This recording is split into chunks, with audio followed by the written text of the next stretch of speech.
જ્ઞાન નયન જ્ઞાન વિરાગ નયન ઉરગારી. સાચું જ્ઞાન આપણા જીવનમાં ત્યારે જ આવ્યું કહેવાય કે આપણને એક માણસમાં, સામેની વ્યક્તિમાં પણ ભગવાનનું દર્શન થાય. સર્વભૂત તે રતા ન્યાય. અન્ય જીવો પ્રત્યે મનુષ્યતર જાતિ, પશુ પક્ષી જીવ જંતુમાં કરુણા પ્રગટે, દયા ભાવ પ્રગટે, અહિંસા અને પ્રકૃતિ, જે વૃક્ષો પહાડો સરિતાઓ માં પણ ભગવાનનું જ રૂપ છે એવું સમજી, એમની જ રચના છે એવું સમજી અને આપણે આપણો વ્યવહાર કરવો, એનું નામ જ્ઞાન. હું આપને વાત એક કહી રહ્યો હતો, જ્ઞાન કહેવું કોને, અજ્ઞાન કોને કહેવાય, જ્ઞાન કોને કહેવાય. દૃષ્ટાંત જે ઋષિકેશના એ પરમ સંન્યાસી દ્વારકાધીશના દર્શન કરી અને જુનાગઢ નરસિંહ મહેતાના દર્શન કરવા માટે પધારે છે, અને માર્ગમાં જ્યારે નરસિંહ મહેતા અને સંન્યાસીનું મિલન થાય, બે મહાપુરુષોનું મિલન, ભગવાનના ભક્તોનું મિલન, એકબીજાને પ્રણામ કરે છે, આભાર માને છે. જ્યારે એકબીજાની સાથે વિનમ્રતાથી ભાવ પ્રગટ કરે છે, એ જ બે સજ્જન માણસોની નિશાની છે.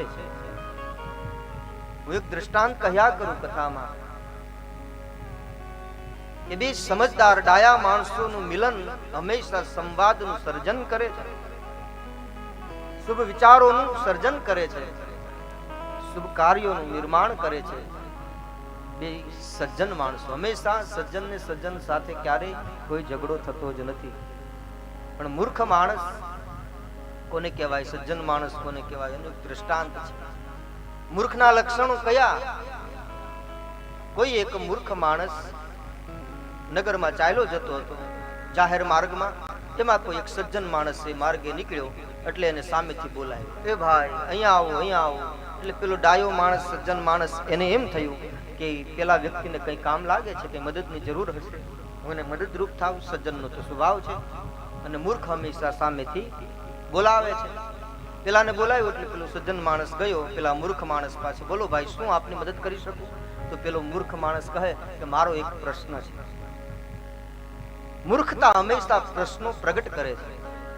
એને પ્રશ્ન પૂછ્યો કે મને અત્યારે મારા પ્રશ્નનો ઉત્તર આપો. પેલો સજ્જન ડાયો માણસ હતો, એને કહ્યું કે ભાઈ બોલો, મને ખબર હશે તો હું ઉત્તર આપીશ.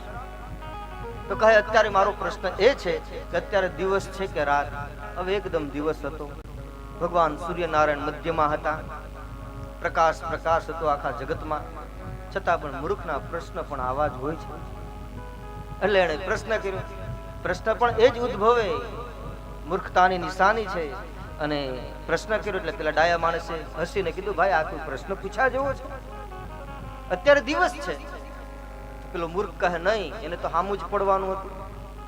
આ મૂર્ખનું બીજું લક્ષણ, એને જ પ્રશ્ન કર્યો, એ જ સામે પડ્યો કે નહીં અત્યારે દિવસ નથી.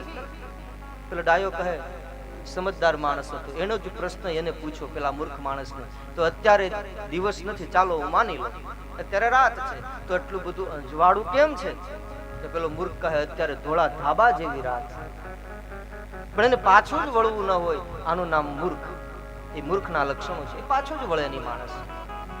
અત્યારે ધોળા ધાબા જેવી રાત છે. એમ એકબીજા ઝઘડવા લાગ્યા, પેલો કહે દિવસ છે, પેલો કહે રાત છે, દિવસ છે રાત છે. એમાં એ નગરના ન્યાયાધીશ જસ્ટિસ સાહેબ ત્યાંથી પસાર થાય, એ જોઈ ગયા કે જાહેરમાં ઝઘડો કરે છે કોઈ બે વ્યક્તિ. એટલે એને બંનેને ઠપકો આપ્યો કે તમે જાહેરમાં ઝઘડો કરશો તો તમને હું સજા કરાવીશ. શું તમને ખબર નથી આ કાયદાથી વિરુદ્ધ છે જાહેરમાં ઝઘડો કરવો?